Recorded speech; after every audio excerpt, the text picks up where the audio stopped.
আপনি কি কখনো এমন একজন মেয়ের প্রেমে পড়েছেন যে আপনার অস্তিত্বকেই যেন উপেক্ষা করে চলে যায়? যতবার তাকে দেখেন আপনার মনে হয় যদি মেয়েটি একবার আপনাকে অনুভব করত, একবার বুঝত আপনি তাকে কতটা গুরুত্ব দেন। বন্ধুরা, আপনি একা নন। এই পৃথিবীতে হাজারো ছেলে আছে যারা প্রতিদিন এমন একটা মেয়েকে নিয়ে চিন্তা করে যে তার জীবনে থাকতেও চায় না। কিন্তু আপনি কি জানেন কিছু বিশেষ কৌশল আছে, মনোবিজ্ঞান ভিত্তিক, যা ব্যবহার করলে আপনি ঠিক সেই মেয়েটির মনোযোগ পেতে করেন? আজ আমরা জানব এমন 5টি গোপন কৌশল যা মেয়েদের মনের গভীরে গিয়ে তাদের আপনাকে নিয়ে ভাবতে বাধ্য করবে। এই ভিডিওটি শুধু জানার জন্য নয়, বরং আপনার ভালোবাসার যুদ্ধ জেতার জন্য।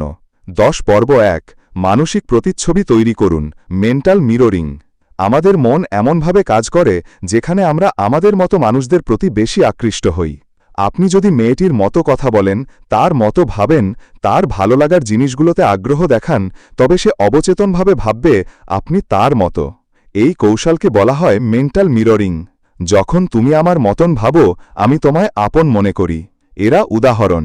যদি সে ন্যাচারাল জিনিস ভালোবাসে, আপনি হঠাৎ করে বলুন, আমি সবুজ গাছের মধ্যে হাঁটতে সবচেয়ে বেশি শান্তি পাই। এই ছোট ছোট মিররিং তাকে আপনার প্রতি সাবকনশাসলি টানবে। 10 পর্ব 2, স্মার্ট ইগনোর, তুমি পাবে না এমন অভিমান। এটা সবচেয়ে ভুল ধারণা যে মেয়েরা সবসময় অতিরিক্ত ভালোবাসায় দুর্বল হয়। না বন্ধুরা, যখন আপনি একজন মেয়েকে আপনার জীবনের পুরো ফোকাস বানান, তখন সে আস্তে আস্তে আপনাকে টেকেন ফর গ্র্যান্টেড নিতে শুরু করে। কিন্তু যখন আপনি মাঝে মাঝে তাকে গুরুত্ব দেন, আবার মাঝে মাঝে তাকে পাত্তাই দেন না, তখনই সে চিন্তায় পড়ে যায়। সে আমায় অবহেলা করছে নাকি ব্যস্ত, নাকি আমি তার জন্য বিশেষ না? এমন প্রশ্ন তার মস্তিষ্কে দানা বাঁধতে থাকে। এই অবস্থাকে বলা হয় ইমোশনাল কিউরিওসিটি ট্র্যাপ। করণীয়: সব মেসেজের সঙ্গে সঙ্গে উত্তর দেবেন না, মাঝে মাঝে দেরিতে উত্তর দিন, এবং মাঝে মাঝে নিজের কাজকেই প্রাধান্য দিন। 10 পর্ব 3, কথা বলুন কিন্তু শেষটা না জানিয়ে। মানুষের মন তৈরি হয়েছে কৌতূহল ভালোবাসার জন্য।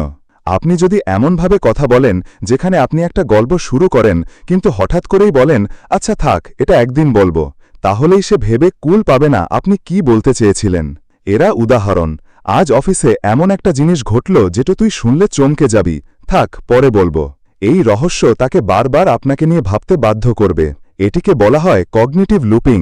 অসম্পূর্ণ চিন্তা বারবার মাথায় ফিরে আসে। 10 পর্ব 4, স্পর্শ নয়, সংবেদনশীল ছোঁয়া দিন। এখানে স্পর্শ মানে শারীরিক নয়। আপনি যখন কাউকে এমন কিছু বলেন যা তার আবেগের গভীরে গিয়ে পৌঁছে, তখনই হয় সেন্সারি অ্যাঙ্কারিং। কি ধরুন সে বলছে, আমার আত্মবিশ্বাস নেই।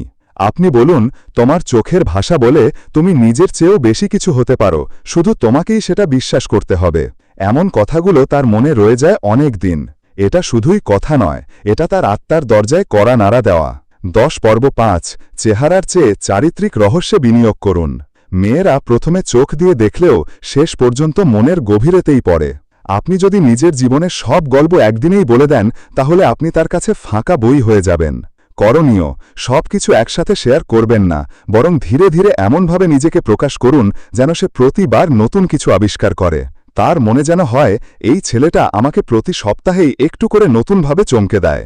এটিই হল সত্যিকারের আকর্ষণের ভিত্তি। মাইক্রোস্পিচ, উপসংহার, শেষ হুক।